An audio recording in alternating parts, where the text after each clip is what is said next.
So this winter I'm pondering, I'll have to run it by the gallery. So we are not open in the mornings, but I make art every day. So I'm thinking that I'm going to pick one morning a week and just be in the gallery and open the door and just hang out and draw and do whatever. And if people want to come by and have coffee and draw something, I'll be there.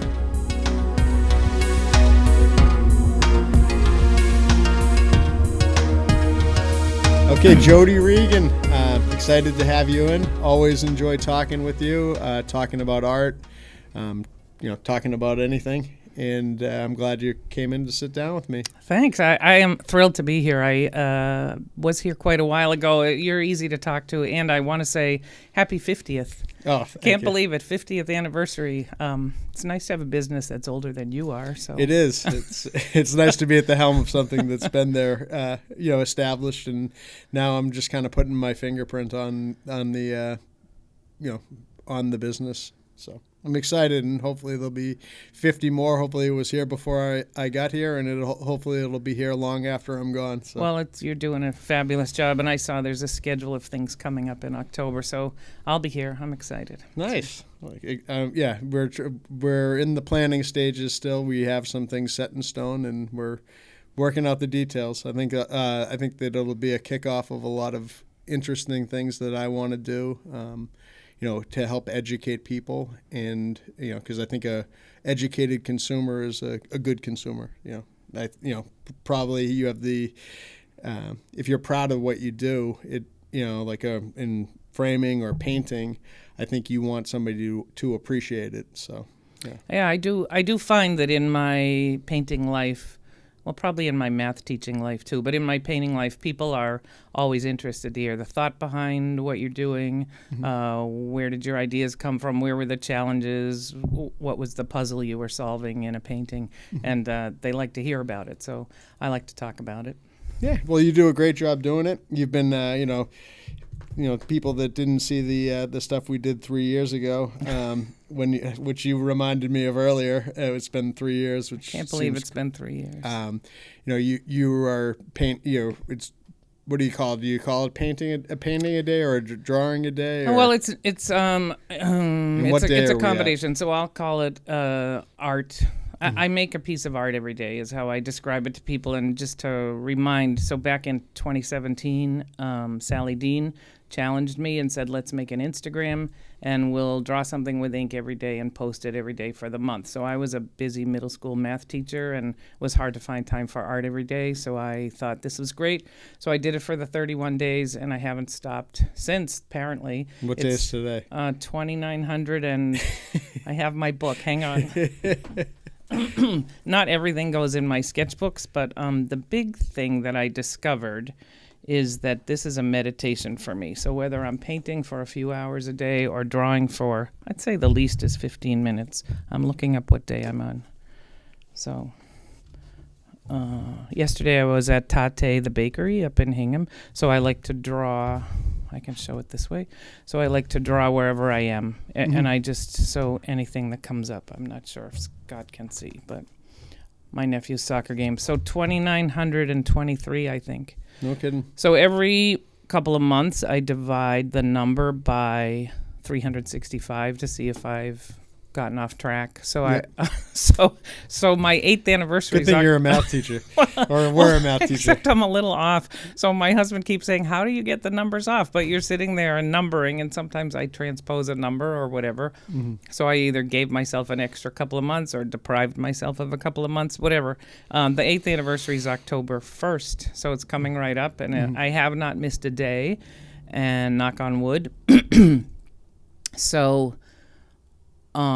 Anybody who looks on my Instagram, which is Jody Paints with a Y, anybody who looks on my Instagram, whatever you see happened on that day. I never have dipped back into the archives, even if I'm exhausted. Yep. So even or if busy. Even if so there's a drawing every day, but there's also a post every day. There's a post every day. Yep. And somebody asked me quite a while ago, why am I numbering them? And I don't know, but I don't want to stop. So I don't think I need to have a reason. So every day something happens. And if you see my cat Fred, that means I had a busy day because he's always somewhere so far. And so if you see him, I got to it late in the day. And you said it's a meditation. You get it out of the way early, or is there days when you're like, shit, I can't go to bed yet because I have to I have to put something together and post it. That's interesting. It used to be that, especially when I was teaching school. So I was not doing it during the day. I don't do it the same time every day. I just make time every day. But I never kind of said, yeah, shit, I got to get it done. I always said, where can I squeeze in 15 minutes? So back then, I would be doing it sitting on the couch at night, drawing. I often would Google pedestrians in Boston or use Google Earth to take me into Paris and go down to Street View and draw something. So then I was sort of drawing off my laptop a lot because my day was so filled I didn't have time to go out and paint. But now I don't do that at all. I'm always out somewhere. I'm either out in a busy space or out in a landscape or out somewhere. Did that take some getting used to? Or, I mean, I know your personality pretty well, and you're strong minded. Did that take any getting used to? Just like sitting down and starting to draw people, and were there people that were kind of freaked out by it? That's a good question. So I've been painting since way before I started this 8-year sojourn so far. I started painting years ago at the North River Arts Festival out on the street. Yep. And when I started, I was ingenue. I mean, I was brand new, and oh my gosh, I think somewhere tucked away I have things that were terrible. But I painted in front of people, and I painted all the people coming and going, and I found that I loved it, even if I wasn't very good at it back then. And sometimes I still fall on my face, but that's okay.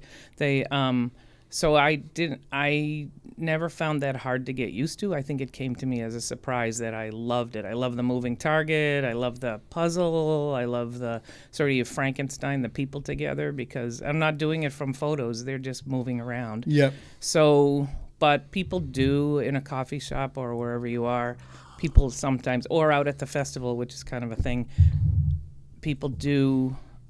if they see you, they kind of want to see what's going on. And my stuff, I'm not a portrait painter. They don't look like them necessarily. So one of my favorite things at the festival is I have my easel out in the middle of thousands of people. If you've ever, you've been there. If anybody listening or watching hasn't been there, it's Memorial Day weekend in Marshfield Hills.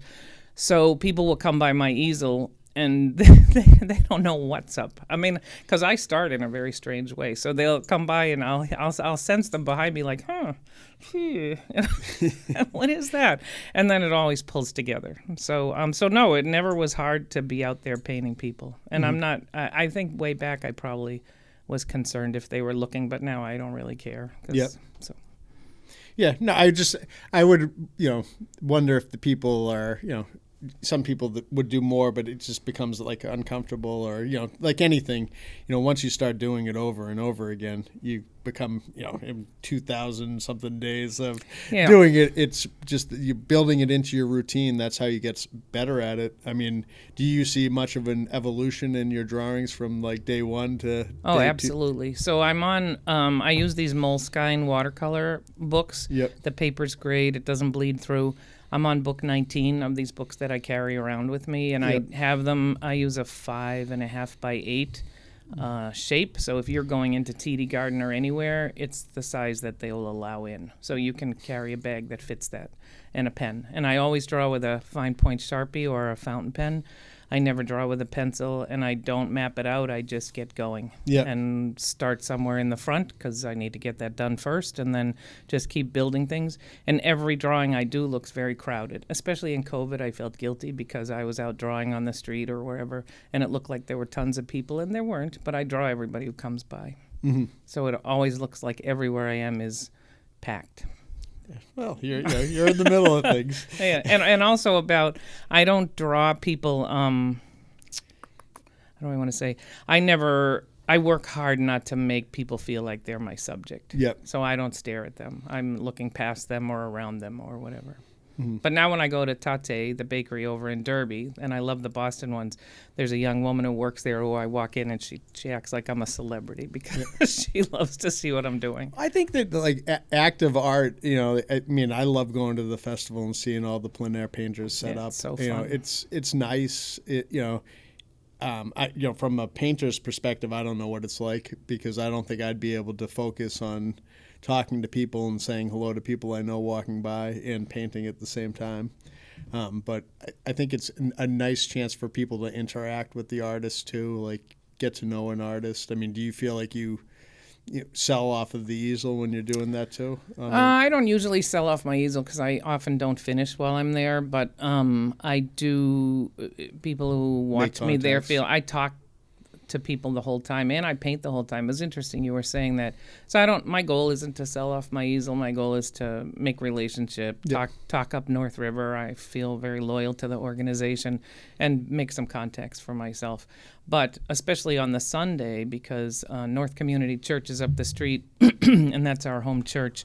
So everybody goes to church and then walks down the street. So then it's sort of a reunion. Yeah. There's a lot of chit-chatting. But I just was thinking, I like talking and painting at the same time to people, and I can get things done and somehow split my brain that way. But I think teaching middle school taught me how to do that because you have a goal. Yep. You have a lesson. You have it in mind. You have to be adaptable and flexible to whatever's happening in the moment. And while they're all doing whatever they're doing, you have to be able to think on 5 levels at the same time. Yep. And pull it all together. So that's fun. I love that. That's like intense. That's what it is. I love the intensity of it. So you feel like you've, but when you're out, I mean, you're not selling off the easel, but you're establishing connections with people. Because I think that like connections are a big part of why people, could buy art or should buy art. You've never met you before, and you're at the festival, and you love the festival, and you see you painting that flag, that iconic shot. No, they painted the building, and now I'm not going to be. It's beautiful. Yeah.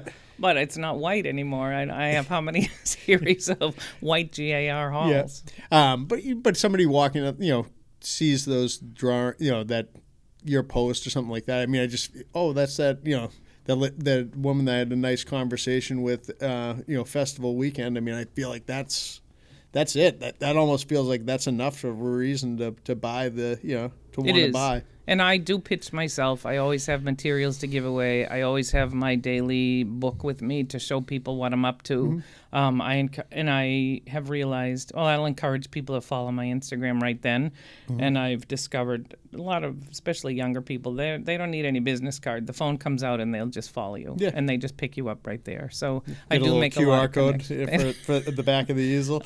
Maybe I need one of those. Yeah. They just drape it right off the I do have easy, right? I do have a QR code to my Instagram over at the Front Street Gallery where I am. So I do make connections, and people do follow up with me. And then once they're following me, they get to see what I did and completed. So it is good for my business. Yeah. No.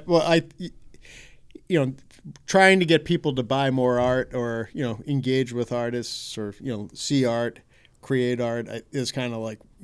Is important to me, and I just think of all these ways that people could be, doing it. And I think that being out in the community and creating art is great. It is great. I think it's also inspiring for others that are like, oh, wow, that's a real thing that you can be doing, opposed to staring at a screen while you're sitting in a bakery. Yeah, where I was just sort of stuck. And actually, I made some bullet points to think about today and talk about, and one of them is, like I just said, I find painting out in the public, painting people, plein air painting, it's very stimulating for me. And a lot of that is, like I said, the puzzle of a moving target. And when you're out in the landscape, whether it's the clouds, the shadows, whatever's moving, I don't paint in my studio very much lately, especially the last few years, because it's not as interesting to me. And I don't want to paint from photographs.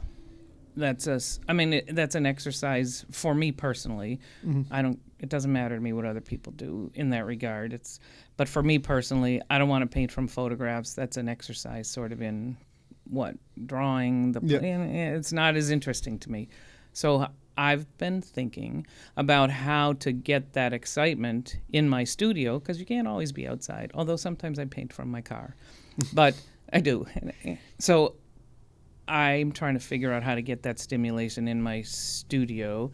Part of it, maybe converting some of the excitement of my paintings in my small books into bigger canvases. So I've done it 3 or 4 times. First time I did it, it was a snooze fest, honest to God. I painted for a number of hours over a few days, and I thought, I'm bored. How interesting is this going to be to somebody who sees it? So I put that aside. It was pretty big, too. It was like 2 feet by 3 feet. So, but then I've done some others that are much more successful. So I'm trying to formulate what made them more successful. In a couple of cases, I only used what was in the sketchbook as my source. So imagine I have a pen and ink drawing with some watercolor splashed into it, very immediate, and I took that and I clipped it to the wall in my studio, and then I painted a great big canvas from it, and that was exciting because the puzzle feeling was still there. So I just want to ask you, because you say that and it gets me going. When you say successful, what are you considering success? Like, is that like something that sells or something that you're enjoying? Like, I wouldn't say whether it sells as success to me. I've tried not to. I'm really successful at not making selling my thing.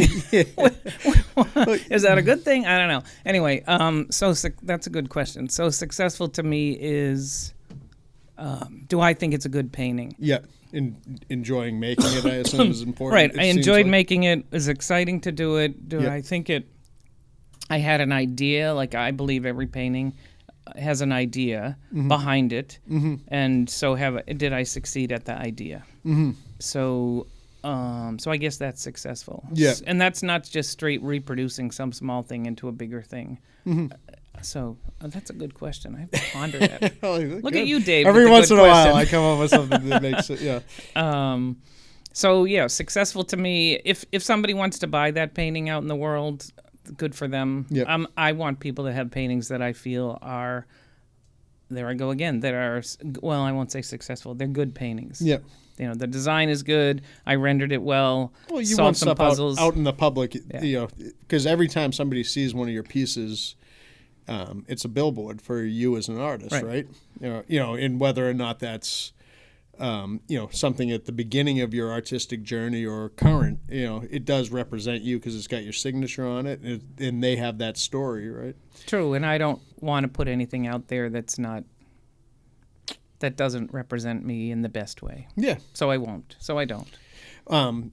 The other thing that I think about too is that these books, the 19 books that you have, is it tough to break some of the? If somebody wants to buy one of those pieces, was that a hard thing to? Like, I haven't done it. No, so the ones that are in the books are not for. No, they're front to back on purpose. So if somebody loves something that's in one of the books, I will say to them that I'll reproduce that for them. And in that case, because these are small pen and ink and watercolor sketches, sometimes gouache, I've done it probably 10 times now. I'll just ask them, and that's how I'll do it for them. But the books. The books aren't getting broken up. The books aren't the books. In fact, there's I'm not an ingenue. I'm not new at this, but I did have an artist one time, not from around here, who said to me, and she's a little older, she said something, and you shouldn't be doing those front to back because you could. And I think I said, thank you, but I'm perfectly well aware. Yeah. So I have not taken any out. But the other books that I was doing while I was teaching more, so they're more 9x12s. I have a whole variety. A lot of those other drawings, so I've pulled those apart and matted a bunch of those. Yeah. So everything you do on this streak isn't in the books, but the ones, if it goes in the book, there's no... Stays in the book. It stays in the book. It does stay. So I can say in the 19th book now, I have taken nothing out. Yeah.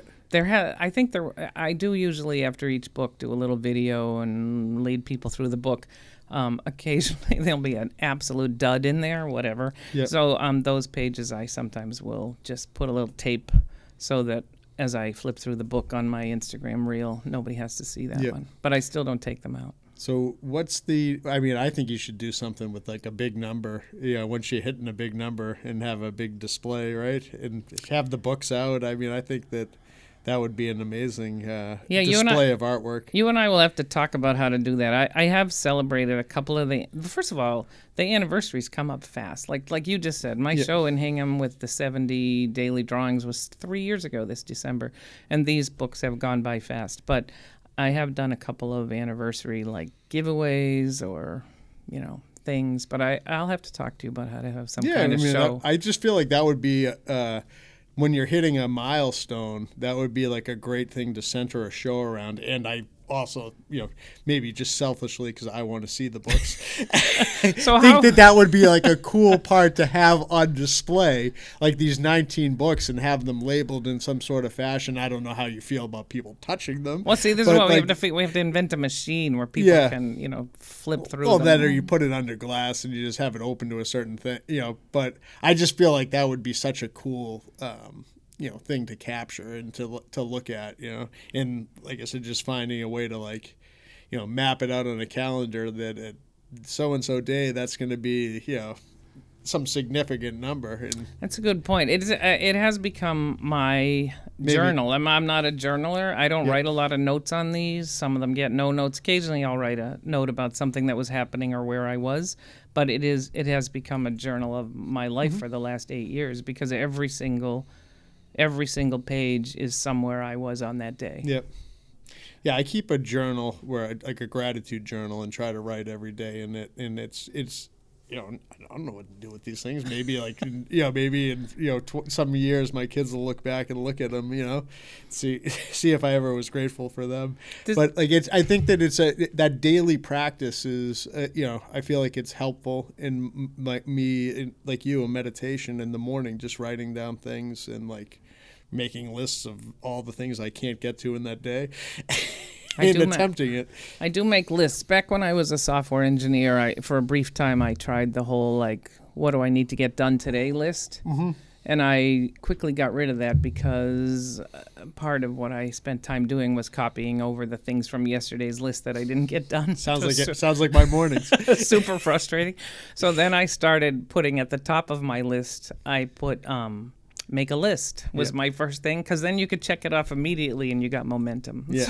So that's how it's I did it. It's like making your bed in the morning, right? So the meditation thing, which I want to focus on for a minute, I was surprised and pleased that is a byproduct of this daily practice. So there's a lot of things going on in my life, a lot of things in the world. I can get sort of in my own head and start banging around. And when I feel that sort of burbling up, sometimes I'll just hop in the car and go. And wherever I land, then I just draw for a half an hour, and it takes me right back down. I think, some people run, some people do whatever.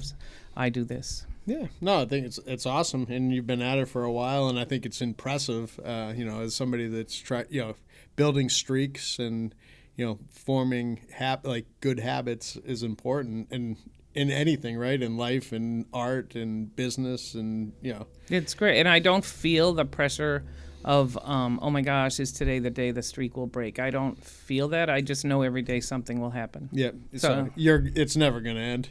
Well, I mean, I'm a human. Someday we'll all end. But but there's no longer. And again, that's like the other thing, right? It's like you're not going for a goal anymore, right? No. You're just going.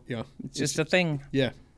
Yeah, a good thing. Yeah, I mean, I think that's like people exercising, doing stuff, or what my hope is my journaling becomes it doesn't matter, it just gets done, and because I feel like it's an important part of my of who I want to be, right? Yeah. So it becomes your identity, no longer it becomes like a chore. And then you don't know someday, will your kids be like, oh boy, or look at this, or that's actually a topic, but I would get to in a minute, not about that. Anyway, so what else is happening? I made a little list. We have to talk about things going on. We got some empty walls around the gallery that's on the other side of this wall, which is going to get filled with your Hull Plein Air groups. So the Hull Plein Air Painters happens every Friday. It's loosely affiliated with the Hull Life Saving Museum. Mm-hmm. So on their website is under events, there's a list of all the places where we will be. My friend Marianne Buckley-Curran organizes it, and you guys offered us a show, so we have a show that's going up this week. There's an opening reception on October 2nd. So we paint all over Hull. Is it exclusive to Hull? Occasionally we've moved it down to Scituate, because some of us are in the Front Street Gallery, so if we're gallery sitting that day starting at noon, we'll do it in Scituate so that person can hop right into the gallery without the travel time. Yep. But most of it's in Hull. We every week is a different place, sometimes in private yards. Marianne's organized it. There's no parking on the street in Hull, so you get a parking pass for the Friday that goes on your dashboard. So there's that relationship with the police and the neighbors. So it's fascinating places. Hull is fascinating. It's topography. This is a Hull painting. Excuse me, that is over in Hampton Circle, it might be called. I don't know all my neighborhoods, but I love the topography of Hull. Everywhere you are, things are up, down, water views, city views. Hull's a peninsula, right? It is a long peninsula made of drumlins, which I learned. So what's that? What's a drumlin? A drumlin is like a hill, and I don't know if it's glacial. Somebody will call you and give you details. But so World's End is the same thing, right? So World's End is several drumlins connected by little peninsula-y causeway things. So, for example, this painting is up in Hull, and I don't know if it's can be seen here, but we painted in people's yards, and then this storm was coming. And I called it Incoming. So this is going to be in the North River Arts Member Show coming up soon. So we were out there painting. We were in the yards and we were hanging out. And one woman was looking and saying, "Oh, that storm's in Taunton. Everything's fine." And so the clouds built, and this is actually World's End over here. So and I was painting this porch that's in the painting, and I remember making this stroke and then 40-mile-an-hour slam. Okay. There's actually a video out on my Instagram if you find that day where we were under a porch and it blew over. We were in a I don't know what it was. It's hysterical. We were laughing. The person who thought it was in Taunton might have been a little off. Well, it was moving 45 miles an hour, so it didn't take long. So, but yay, oil paints, because the water beat it up and it dried off and I finished it. But it was a funny. Well, it's a joy of plein air. It's just out there, and I think it was a squall. That's what we might call it. So nice. And how many artists are participating from that group? Everyone in the group, or the group is sort of amorphous because some days we'll have people we never see again. Whatever. You don't have to have any skill level. There's no cost to it. I think 13 artists are in the show, so we gathered 13 who have been there regularly. So there's a variety of work, a variety of levels of experience. Nice. Now, over in Hull, there's the Life Saving Museum. Is there any connection between the Life Saving Museum and the gallery in Nantasket, or is it just like a crossover of some of the same individuals? I think it's a crossover. In two different organizations. Yeah, so the gallery in Nantasket is the Hull Artists. Yeah, okay. And so they run that gallery, and I don't know how the Life Saving Museum and the Plein Air Painters became affiliated. I just benefit from it. So you're not asking any questions. You just I don't need to. I only have the bandwidth for so much. So if that's something I don't need to know, so I'm just riding with it.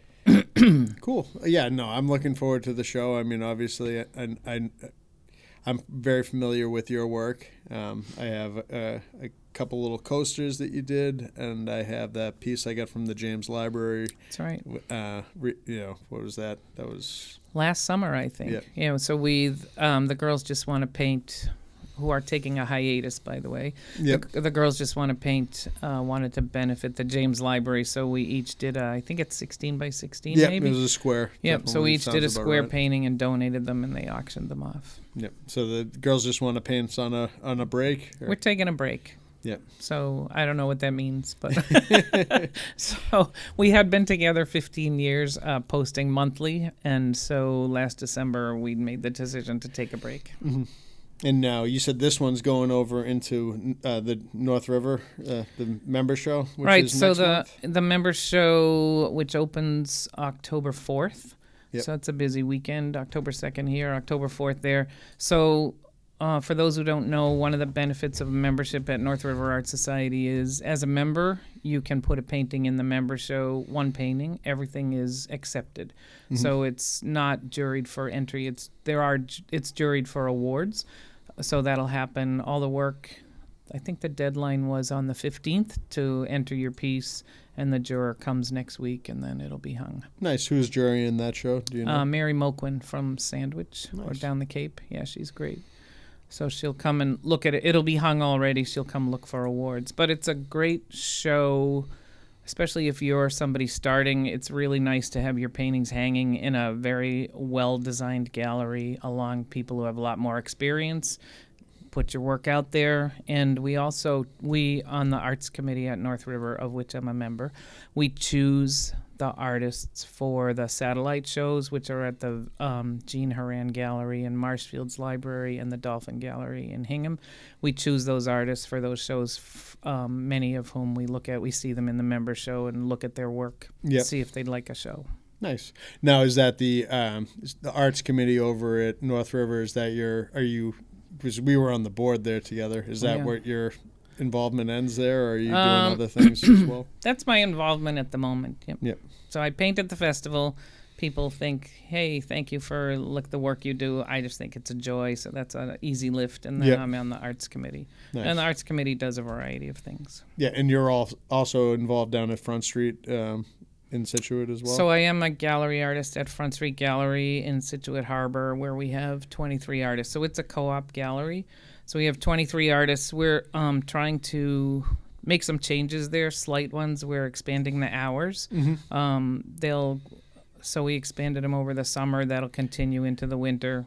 January is very slow, so we're expanding that. We have some new artists. Peggy Roth Major, the photographer, just joined. Donna Goes, who's from Hull, came in last year. I'm trying to think if I'm missing somebody. So it's an interesting place to go. All local artists. Yep. Now, just like the co-op aspect of it is, Scituate Art Association and Front Street are kind of connected. They are connected. They are connected. So how do the artists, how are they selected on the 23? Is there room for more, or is that like maxed out? 23 is probably our max. So when there's space, let me back up. So people will come into the gallery and they'll talk to us about how to become a gallery artist. So there's an application process, and then the artists who are already in the gallery will review that work. When we do have an open space, the artists will bring some of their work in. We'll take a look at it and vote to see if we think they're a good fit. Mm-hmm. So as a gallery artist, you have responsibilities. There's a number of roles within the gallery, like in any organization, that you pick up one of. Mm-hmm. And then you also gallery sit once or twice a month. Yeah, and that's what keeps the place rolling. Yeah, I mean, I think that's nice for people too. When you walk in, you're talking to somebody that's an artist or involved. They might lean towards showing you their work, but this is a good question. So I think some I'll just say I'm just going to talk about myself because that's my expertise. Yep. So I talk about everybody's work. Yep. Because that's the way I want to do it. Yep. So. Well, you got to it's easier to talk on your own stuff, right? But I think that your approach is probably the right one. Get people and match them up with the art that's right for them. Right, and what they're looking for. Keep them involved in buying art.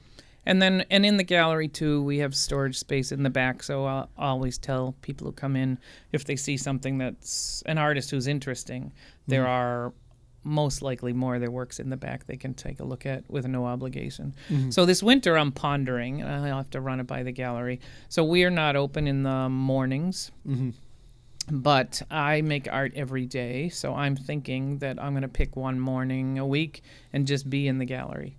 And open the door and just hang out and draw and do whatever. And if people want to come by and have coffee and draw something, I'll be there. So it'll just be a way to make the space more active.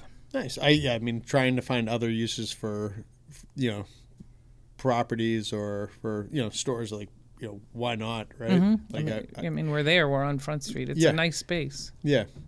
And kind of you envision the kind of almost being like a studio class or a studio session where you get people, or you're just going to open the doors and start drawing and see what happens. I might do that. So I'm not going to run a class. It'll just be sort of a stop-in. Like, for example, North River Arts now on Monday nights they're calling it a craft night. I don't think of it as craft. Yeah, with Dina. She's a hot ticket. Nina, right? Nina Kale. Yeah, I love her. Yeah. So I started going on Monday night. Sometimes it's nice to just bring whatever you're working on and do it around other people. Yeah. So it's a drop-in. You need community, right? Like, right. I think that's inspiring. And the Duxbury Art Complex Museum does the same thing at the Alden studio on Thursday afternoons. Also a drop-in. So in the gallery, like I said, if gallery people are watching, hey, surprise. But in the gallery. Well, I think it's a great idea if gallery people are watching, so do it. So we don't really have a studio space. We don't want to. So it would be, I have a couple of tables if needed. So it wouldn't want to be splashing a lot of things around, but a little watercolor and some, a small, sort of a small footprint would work. I think it's a great idea. I think that anything like that, when you're engaging people, or like a little area where kids can be doing something or making it active, and it gives another reason to get people in the door. And like that's, if you're trying to sell something, sell art, sell frames, sell anything, I think the first step is getting the people familiar with you and to walk through your doors. And if you're good at what you do, they'll be back, right? Yeah, and I have had people who have stopped in over there and said, are you just open whenever you feel like it, right? So we're trying to be much more consistent in our messaging about when we're there. Yep. Yeah, that's important, too. Yeah. I mean, the last thing you want is somebody coming to buy and the door's locked. Right? That's a good point. Yeah, so there needs to be some consistency on something like that for sure. So the Monday nights at North River, I've done it the last 2 weeks, and there's somebody in there quilting, somebody's cutting a linoleum block, I'm painting, Nina's knitting so far, and are you cranking music, or are we just having conversations? Actually, everybody's sort of chit-chatting, which is really it's interesting. I met some interesting people already. Yeah, so. And I think community is a big part of things. Getting to know other artists, getting ideas, right? I mean, you just being open and talking about other places that you show your work. It's all important. All right, so let me ask you my question. I have Fire a question. Well, a couple things. One, I'm going to Italy in a couple of weeks. I'm super psyched. I have a really little kit that I'm bringing with gouache. I have the right book. So I'm planning to do a lot of sketching. But here's my question. It occurred to me because I don't know. So I thought many of us, I'm older than you are. I have a house full of art. My mother's, mine, whatever. But I have a lot of art that I've acquired over the years, some of which may not be my taste anymore. Some of those people have expired, some haven't. So I've thought, so what happens with all that? I mean, I have one child. This is just too much to burden her with. Yep. And I thought, what if somebody had a show, and I don't know how this lands ethically or anything. What if there was a show where people brought work that they're ready to move on from? Yeah. I don't know.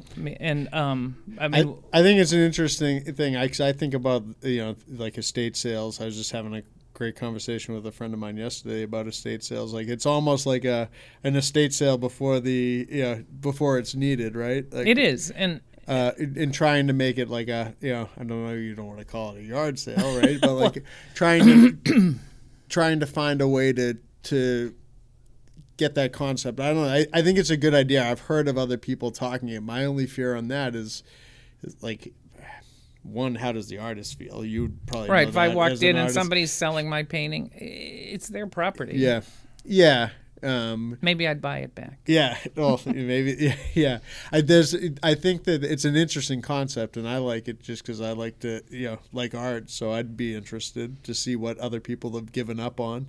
But I think to some people it might be like, well, why doesn't that person want it anymore? I agree. Like how do you navigate through that? I mean, is it almost like a broker system so that you have somebody that is familiar with this catalog of stuff that you want to move on from, and then you can kind of pair them up with somebody that and I'm just thinking out loud. I know, I don't know, but I think it's worth pursuing. So there can be ego in, like, I try to put myself in those shoes. Let's say you had a show here, and I walked in to check it out because I hear there's some art and there's whatever, and I see some of mine on the wall. Am I going to feel dashed that somebody doesn't want my things anymore? Me personally, no. I mean, I've thought this through. I wouldn't be. I mean, because I know I have some fabulous paintings by some fabulous artists. They just, whether they don't. It's not that they don't go with my couch anymore. I'm not that person, but they you run out of room, too, right? And my taste has changed, and I also think that I have one person who's going to inherit everything that I own, and that's not quite fair to them. Yeah. So Yeah, because then what do they they could do pick with first. Yeah.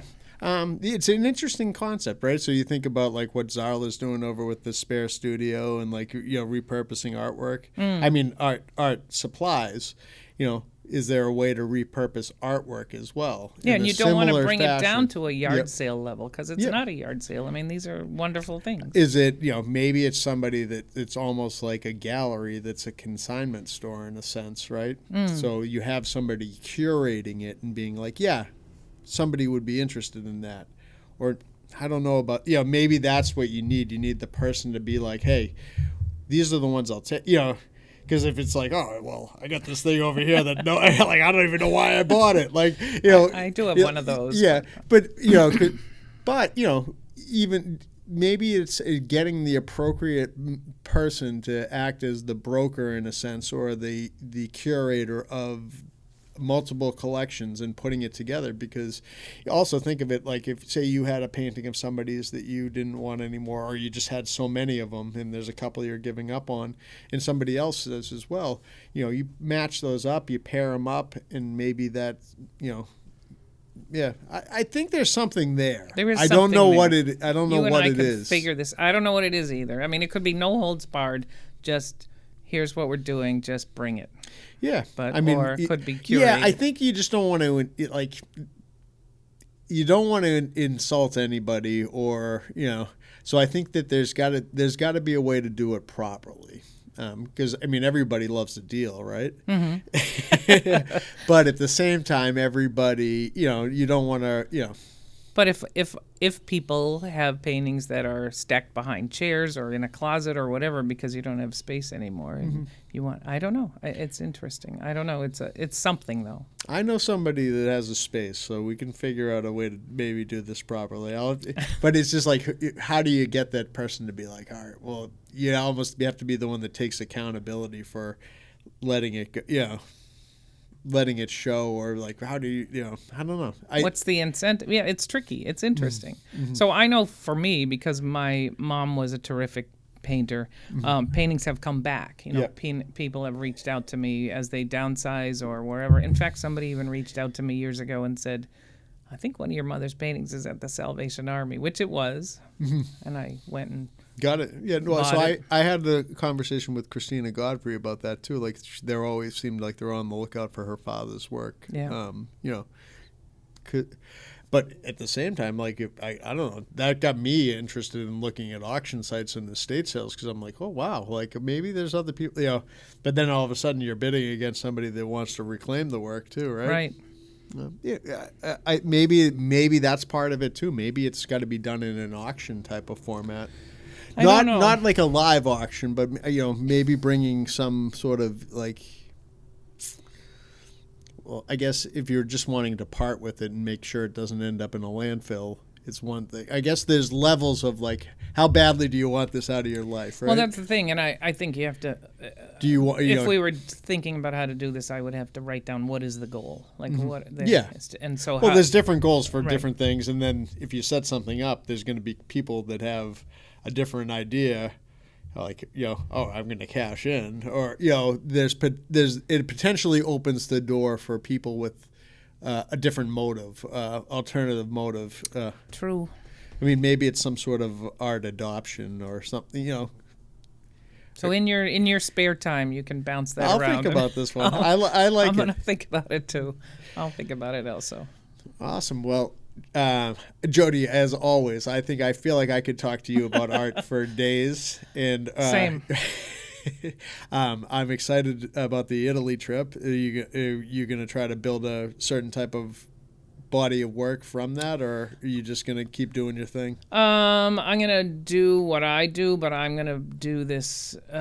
So what I have there, but with the idea that these will come back and become studio paintings. So my husband and I and our daughter and our fiance are going to Florence and Venice, and so I'm excited about it. So this the series of the daily works will be more. They'll be kind of studies in a sense. That's my goal. Yeah. So I'm going to be painting with gouache. I have the book I want. I know what size I'm doing. I've got the kit really small so that. Will you start a new book for that? So that's together. I don't think so. I don't know. I don't know. Well, oh boy, I don't know. I think yes, actually yes, because I did buy a book that's a different format, same size, 5.5 by 8, but it doesn't open the long way. It opens the shorter way. We'll be doing verticals. So yes, new book. This is I like it. Well, I encourage everyone to check out your work. Jody Paints on Instagram. That's right. Is there a website too? JodyRegan.com. JodyRegan.com. I think we have a page for you on our website, do we? You do. We do? All right. I lose track. Now, it's funny, like now at this point, there's enough that I'm not even sure of, that we have. I have to review it more often, I suppose. But I'm glad that we have you on there, and with a number of different artists. I think it's going to be hopefully continue to build, and we'll match some people up. And my last thought is, I think I'm pondering having an open studio in November at my studio in Marshfield, and I designed a flag that will be hanging off my mailbox on Highland Street. When people see the flag, it means I'm there. Nice. So it's like a stop-in thing also. Well, I'll have to set something up to get over there, take some pictures when maybe we'll line that up. I'll be seeing, I feel like I'll be seeing a fair amount of you in the next few weeks as this show comes together, and there's openings here and at North River. Always awesome talking to you, Jody, and I look forward to our next conversation. I think my wheels are spinning. Good. There's other ideas that I haven't even had a chance to bring up yet. So we got plenty to discuss. Thank you. Enjoyed it.